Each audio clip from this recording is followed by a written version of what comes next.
right, everybody, welcome to the episode of UX Pathways. And I am excited to have here today Elizabeth Rosenzweig. Did I get it right? Yes, you did. Yes. All right, awesome. Thanks. And it's a pleasure to have you here, and definitely been a fan of your work. And I'd love everyone just to get to know you. And could you tell us what your current role is?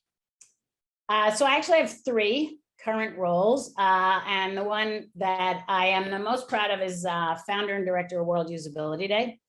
And I'm also a principal product designer at Omnicell. And I am an adjunct professor at Brandeis University. That is a lot of credentials. Yeah, I mean, it's funny. I have an intern right now at Omnicell, and she said, "How are you possibly doing this?" And I realized there was no way when I was, just coming out of college, there was no way I would do that. There was no way. But as I got, more experience, those take three different parts of who I am. World Usability Day is, I feel like my service work. It's what I was raised to think about leaving the world better than when you came into it. So that's World Usability Day fits into that slide. That's great. And I just love teaching. And I've done it off and on for most of my career. And so I teach right now in the Brandeis User-Centered Design program in the Graduate School of Professional Studies. And what it is, it's an online asynchronous program. So it's easy. I don't think I could do anything else simultaneously with a full-time job and a service project. But by having it asynchronous online, it's so flexible. And I still have content, I still meet with students when necessary, but so much of the work is how we can engage online. And it's such a great model for sort of where the world is. So they are taking up different things. And I do have a busy personal life because I don't work all the time. That's amazing. Yeah, no, it's very inspirational. And especially like you mentioned, World Usability Day. So is that how you got into user experience? I mean, it's a funny story because I started off, my undergrad degree was in photography and graphic design. And I even went to a couple semesters of actual art school, San Francisco Art Institute, and there was the Art Institute of Boston and a few other courses. And so that was my sensibility. And my story is that really, I never, there was no user experience. There was barely a field of usability. And I actually thought I was just going to stick with the visual design. And it was almost a twist of fate, to be honest with you. So I applied to graduate school. My dream was to go to Rhode Island School of Design. And my parents, being very good parents, suggested maybe I should at least apply to one other school. And they had found a quirky lab at MIT. And to be honest with you, I thought, MIT, is that going to work for me? But it turns out I didn't get into RISD, which was very upsetting. And I did get into MIT, which I'll just be honest with you, was not the thrill that many thought it was, because it was very different than art school. But at the end of the day, I was in the first graduating class of the Media Lab. And what they did in the early days was take artists like myself, throw us in with programmers. And we basically were building something like Photoshop before Photoshop existed. And then we were launched into our careers and no one knew what to do with us. So we were doing, I don't know, they came up with a million different names, but it all had to do with some kind of design. But I was in QA, I was in marketing, I was in engineering before it all actually started, before there was the terminology. So I ended up in imaging companies for about 20 years, and Kodak was sort of where I landed. And that made sense to me because it connected all the dots for me. Photography, the story of the Kodak camera, which is in the first chapter of my book, and how it really is like the first mobile device, the first successful user experience. So to work at that company just felt like a dream. It was bringing it all together. And I started Kodak, it was 1991. And then there was a skunk works in Cambridge, Mass. Long story, fast forward. I worked there till 2005. I was in the corporate design and usability group, which we were 150 people in 2005. But then they started laying us off. Why? We were developing a lot in digital. And in fact, I have 4 patents with Kodak that they sold to Apple. And now you can see an iPhoto, you can see anything connected with the map, and that multi-browser on the left came from the work that my team did at Kodak. So that was satisfying, but Kodak is now a case study for business schools, and I won't take up our time right now. So then I was a consultant after that for about 17 years. Sometimes on my own. I was at the Bentley User Experience Center for some of that. And to be honest with you, I love consulting. The consulting was so fun because it allowed me to really get into the field, and then I could do more with World Usability Day. And I think I mentioned somewhere along the way, I was president of UPA and all that. And then recently I started to really, what happened is after 17 years of a consultancy and the pandemic, I realized that, if I never go in, never see anybody, and am not on a, consistent team, it felt too untethered to me. So then I started to look for a full-time position. And I'll just be honest with you, I was at a point where I could be super picky, right? Because I was happy consulting. It was more sort of, I wanted to iterate on my career, and sort of, take it to another level. So I'm working at Omnicell as a principal product designer. And what's so fun and interesting is the titles are a little fluid in my mind. So, I've been a principal individual contributor and all that, but I'm working with a team of people who are working for me, and we're producing things. So whatever the title is, it's really fun to be evolving. We're working on an autonomous pharmacy, which is basically, it's a very smart robot that helps. What I think is it helps bring down the cost of pharmaceuticals in hospitals and in pharmacies by just smart supply chain control. And supply chain is maybe not as, it's pretty dry, but then when you think about the impact of, actually, we're talking about patients' medications. And full circle, this year, World Usability Day, once again, is theming healthcare. And why? Because we're connected to the 17 sustainable goals of the United Nations, and number 3 is health. I wanted to ask you about that. Yeah. Yep. And so we can circle back, but I just, in terms of career trajectory, I decided my 2 favorite things after sort of having a fun time with photography and design, with Kodak, that really education and healthcare were the 2 areas I felt we could make the most impact. And since I was teaching in this async, so that was sort of checking that box. And so when I decided to go back full time, I said it had to be healthcare, had to be a team I had to be, and so here I am. So anyway, long answer to your question. No, it's a great answer. And it's a journey that you went on. And you mentioned World Usability Day a couple of times. And from what I understand, World Usability Day was modeled after Earth Day. Is that correct? Is that the inspiration? Absolutely. Yep. So in 1970, there was a book that came out, Silent Spring, Rachel Carson, about DDT and all the harm it was doing to the planet. And it was the first wake-up call to what we're now calling climate change. So sadly, that was quite some time ago. And what happened in 1970, and if anyone outside of the United States is listening to this, so Richard Nixon was president, and the United States was involved in a war in Vietnam. So there was a lot of demonstrations, but it turned out that 200,000 students and several members of Congress marched on the United Nations on April 22nd, and they called it Earth Day. And they petitioned to have a day to raise the awareness of climate change. Now, you see what happened with Earth Day. Earth Day really did change the game. So recycling is pretty ubiquitous all around the world. People know about it. I mean, I've traveled a lot, and everywhere you go. I remember walking around Jerusalem and being so surprised that on the street was a recycling bin. I don't think at the time there was, anyway. So Earth Day was super successful, and it's on the calendar of the United Nations, and it spawned off so much important work that.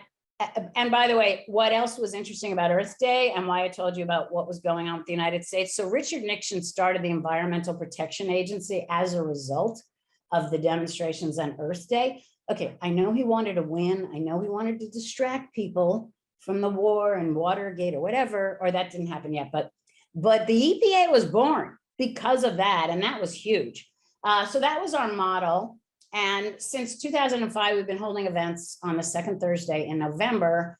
I think we've now had about 180 different countries. And when I say that, at different times, and I think tens of thousands of events. And so now since the pandemic and some of the other issues in the last 2 years, we've launched several new initiatives. One of them was the Design Challenge. That one is just, it's being sponsored. So it was started with a grant from SIGCHI. Now HCII has sponsored it. We're doing a lot of collaborations. So that's going on every year now.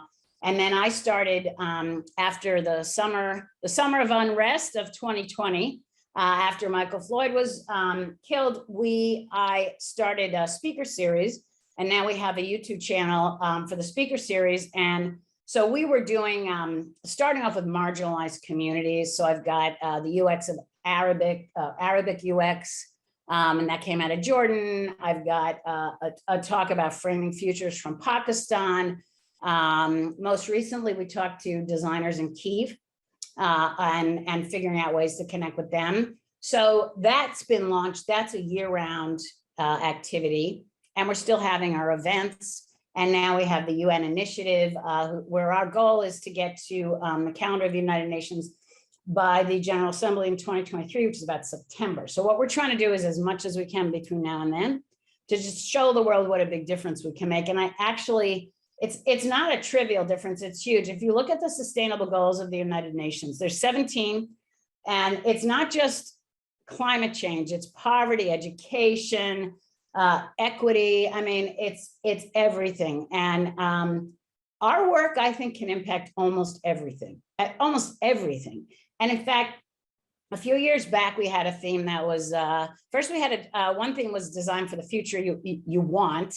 And that I think was preceded by design for good or evil. And design for good or evil really reveals how technologies, and I think I'm preaching to the choir, it can be used for evil, it can be used for harm, media, algorithms, not to mention the biased data sets that are being used to determine things. So, up and down, left to right, there are things we can do with our skills. So that is the mission, and we are growing, and it's been hard since the pandemic, but I think it was also an opportunity to break out of this once a year thing that we got to be in person, or maybe a little hybrid. And now what was so amazing to me is it was World Usability Day 2020. I was able to, and 21. I attended events literally all around the world and spoke, so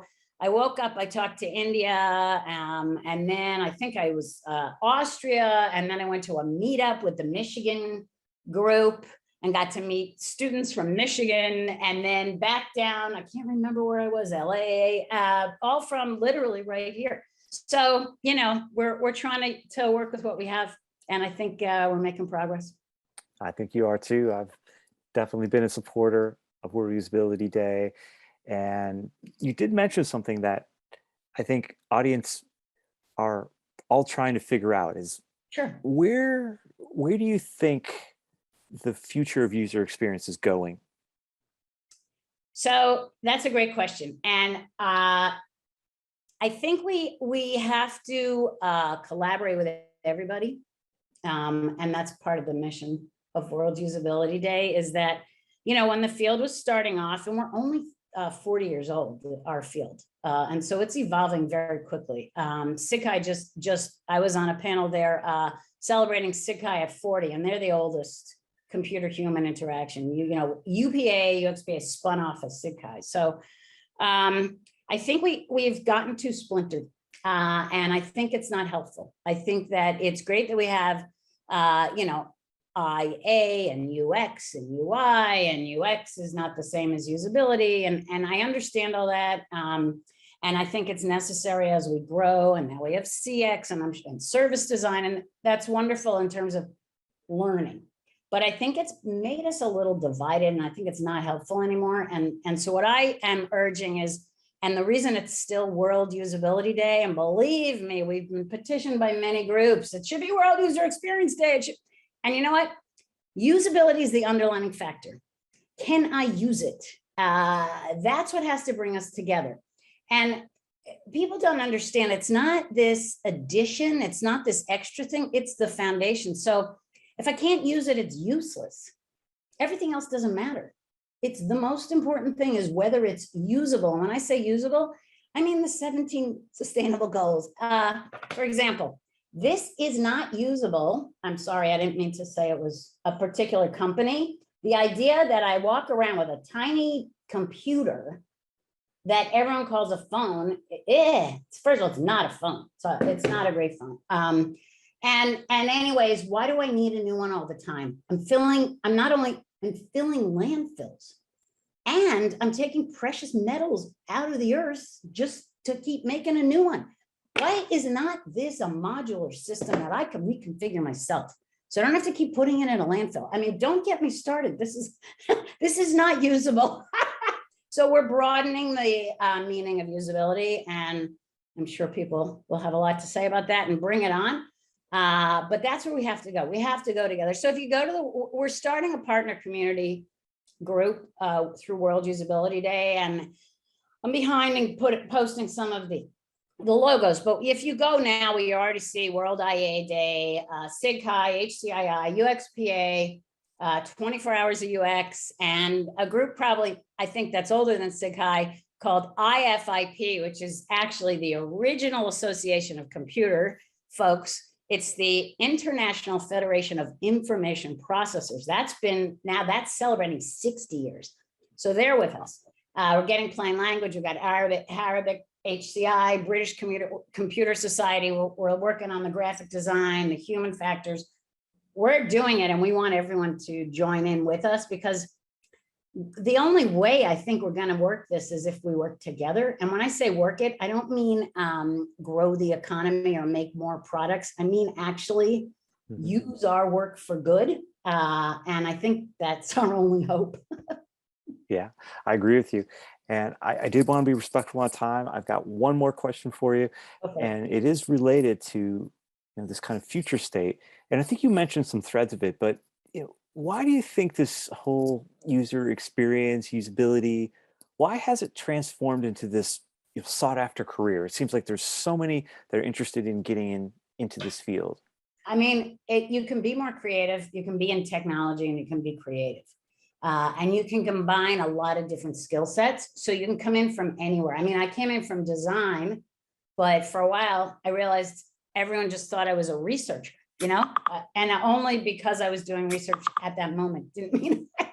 And so I've had a lot of students come in from psychology, from research background, from design, from computing, from marketing. And so the entryway in appears to be easy. I do encourage people to get training, and real training.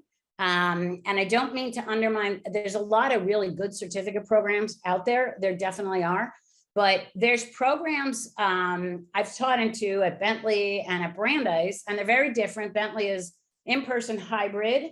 And the thing is, you got to figure out what your way of learning is, and then go in that. But I do think that getting the training will give you the edge, because it's a complicated field. And it looks like, I know a lot of people think, well, I have a little of this, a little of that. I can go get some crash boot camp, whatever, and I'm in. And you can, I'm not saying you can. And that's why it seems like it's easy. But the truth is, it's not just about that. We really have a lot of methods and a lot of things to think about. The field is evolving, and I think that's also fun. It's sexy, you know, there's new methods, you can iterate on old methods, but I think you do that best with a basis of understanding. And I think it's more fun. I have a lot of fun. You talk to users, you go to the field, you do some, you know, affinity diagramming and all, and then you can go back and make a wireframe. And so it's, you know, it gives you a little bit of everything. And also it's making a difference in the products and services, and it is changing the world. So I think that's a lot of the reasons. Well said. We need good people. So yes.